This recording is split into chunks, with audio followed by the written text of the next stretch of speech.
किया जाए। अगर इस इलाके के अंदर मीणा समूह होता तो इतिहास में यह पढ़ाया जाता कि महाराणा प्रताप के साथ मीणाओं की सेना लड़ी, भीलों की सेना लड़ी, यह नहीं पढ़ाया जाता। यहां भीलकोर बटालियन नहीं खुलती, यहां मीणा कोर बटालियन खुलती।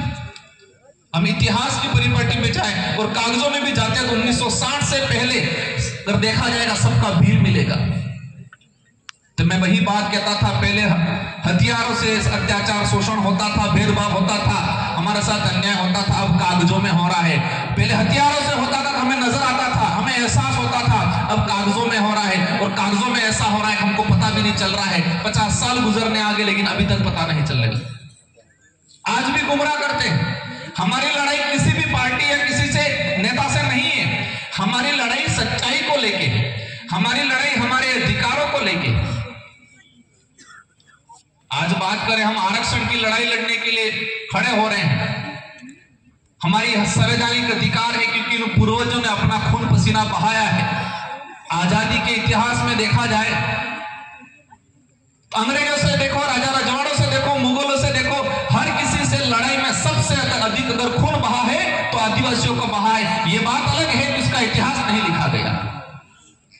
और इसी वजह से हमको 5वें अनुसूचित संवैधानिक अधिकार मिले, लेकिन नजरअंदाज किया जाता है आज तक। उनको लगता है चुनाव में आएंगे, थोड़ी बड़ी बड़ी लॉलीपॉप वाली बातें कर देंगे, जनता तालियां बजा देगी, वोट देगी। आज तक यही हुआ। पहली बार जनता समझदार हुई।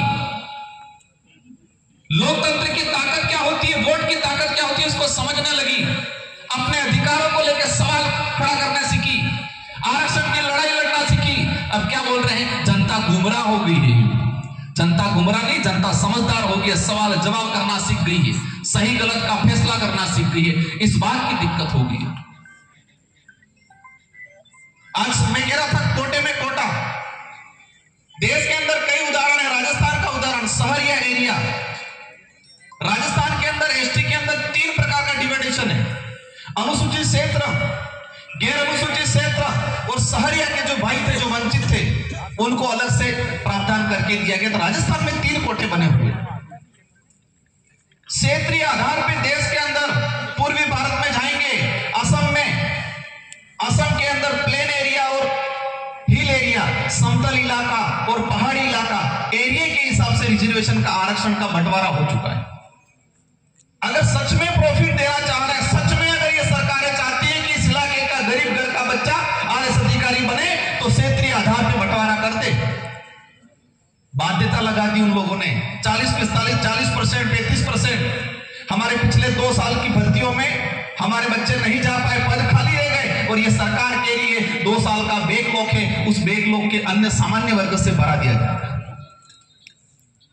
यहां पर भौतिक सुविधा उपलब्ध नहीं करा पा रहे हो। हमारे गांवों में उस बैठने के लिए स्कूलें नहीं है, बच्चों पढ़ाने के लिए टीचर नहीं है।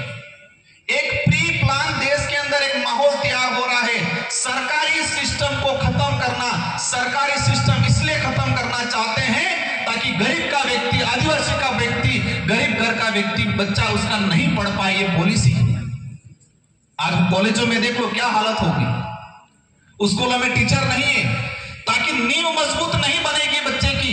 अगर नींव मजबूत नहीं बनेगी तो कंपटीशन एग्जाम क्वालिफाई नहीं कर पाएगा। और कुछ लोग कहते हैं कि कंपटीशन का जमाना है, कंपटीशन करना चाहिए। भाई कंपटीशन किसे कहते हैं? एक लाइन में खड़े रहो, एक लाइन में खड़े रह के दौड़ लगाओ और फिर उसको कंपटीशन कहते हैं। हमारा भाई तो 200 मीटर पीछे खड़ा है।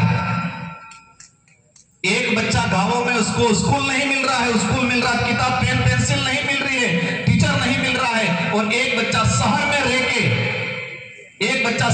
के कंप्यूटर पे पढ़ रहा है, इंग्लिश में पढ़ रहा है और कह रहे हैं कि गांव में असुविधाओं में व्यतीत होने वाला बच्चे से कह रहे हैं कि आप कंपटीशन करो। एक बार बराबरी की लाइन में आने दो उस बच्चे को, फिर कंपटीशन क्या होता है वो मजा तब चखाएंगे। देश को मजबूत बनाना है, देश तब मजबूत बनेगा इस देश में रहने वाला प्रत्येक वर्ग, जो गरीब वर्ग और विशेषकर आदिवासी समुदाय जिस दिन मजबूत बनेगा उस दिन देश ये मजबूत बनेगा। इसलिए साथियों, आज आरक्षण का मुद्दा है। सबसे पहले सरकार की जिम्मेदारी है, इसी में हमारे मध्य प्रदेश से विधायक जी पहुंचे हैं, इनका भी हार्दिक स्वागत अभिनंदन। मैं जो बात कर रहा था, सरकार की जिम्मेदारी है हर साल के अंदर, हर साल में सरकार ये क्लियर करे कि संवैधानिक प्रावधान क्या है आरक्षण का, वर्तमान में क्या लागू है, फिर जनता से सुझाव ले। अगर सच में सरकार इस इलाके में रिजर्वेशन लागू करना चाहती है, और आज रिजर्वेशन की बात कर रहे हैं हम लोग, लेकिन दूसरी तरफ क्या हो रहा है, निजीकरण हो रहा है, निजीकरण, प्राइवेटीकरण, कुछ लोग कह रहे गुजरात मॉडल। हम आरक्षण की लड़ाई लड़ रहे हैं, दूसरी तरफ बैकडोर एंट्रियां। इस इलाके में पंचायत साहिब लगाया 2017 में, लगभग 10 से 15 हजार पंचायत साहिब लगे। 4-5 साल बाद उन पंचायत साहिब को सरकारी कर दिया गया, रिजर्वेशन पॉलिसी खत्म। आज विधानसभा के तहत लग रहे कॉलेजों में, आज मेडिकल में प्लेसमेंट एजेंसी के तहत कंपाउंडर डॉक्टर लगने शुरू हो गए। डॉक्टर कंपाउंडर तो ठीक है, दिल्ली के अंदर आईएएस भी बिना एग्जाम के बन रहे हैं आज, रिजर्वेशन पॉलिसी खत्म करने। ये सारा चीज इसलिए हो रहा है कि कुछ लोग अमीर है वो अमीर बने, गरीब हो वो गरीब बने, ऐसी सोच वाले सत्ता में बैठते हैं, इसलिए ये ऐसी पॉलिसियां बनती है। बाध्यता काले को लड़ाई चली हमारी, 35% बाध्यता रख ली, और उसी वजह से इस इलाके से हमारे बच्चे की क्वालिफाई नहीं हो पाए। कुछ कमियां हैं, हम मानते हैं, उसमें हम लोग भी सुधारा करेंगे, लेकिन कम से कम अवसर तो मिलना चाहिए, और अवसर देने की जिम्मेदारी सरकार की है। और हमारे वर्तमान में देखा गया है, मैं इस मंच से नहीं कहना चाह रहा था, लेकिन बात निकल गई, इसलिए कुछ नेता सिर्फ कटाक्ष करने पे, जब भी अधिकार की बात करेंगे, शिक्षा की बात करेंगे, स्वास्थ्य की बात करेंगे, रिजर्वेशन की बात करेंगे, वो धर्म की चटनी चटाने के आ जाएंगे हर मुद्दे पे। जब भी इस इलाके का कोई भी नेता, आम जनता अधिकार की, स्वास्थ्य सुविधाओं की बात करेगा, रिजर्वेशन की बात करेगा, न्याय की बात करेगा, धर्म की चटनी चटाना आ जाता है। इनका एजेंडा है कि हम कमजोर रहे, परजीवी बने रहे।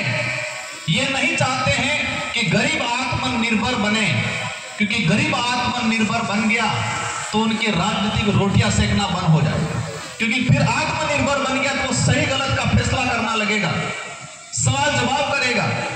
इसलिए सारे साथियों की जिम्मेदारी है कि ये लड़ाई मेरे अकेले की, इस मंच पे विराजमान या ये जो जनप्रतिनिधि हैं, जो विधायक जी, इनके अकेले के नहीं है, हम सब की लड़ाई है, और उस लड़ाई को संवैधानिक तरीके से लड़ना है। कुछ लोग सोचते होंगे कि संगठन चल रहा है, रैलियां निकाल रहे हैं, क्या होगा, लेकिन चिंता मत करो, उबाल आएगा, हर घर से क्रांति जगेगी। और हम इन 1 साल के अंदर ऐसा करने वाले हैं कि रिजर्वेशन क्या है, आरक्षण क्या है, कैसे रिजर्वेशन प्रावधान हुआ, कितना मिल रहा है, कितना मिलना चाहिए, ये पर्चा बढ़ा के हर घर पे चिपकाएंगे, बाहर, हर घर के बाहर, हर घर में पैदा हुआ बच्चा जिस दिन समझदार हुआ, जिस दिन बोलना सीखे, उस दिन, जिस दिन समझदार और बोलना सीखा, उस दिन से ही अपने अधिकार को जानने लग जाए। ऐसी क्रांति लाने का अपन सब मिलकर काम करें, क्योंकि उन्होंने अंधकार में रखने का काम किया है, हमारे अधिकारों पे पर्दे डालने का काम किया है। इसलिए हम मुहिम छेड़ेंगे अपन सब मिलकर, आप सबके साथ सहयोग से, जो घर में बैठे हैं,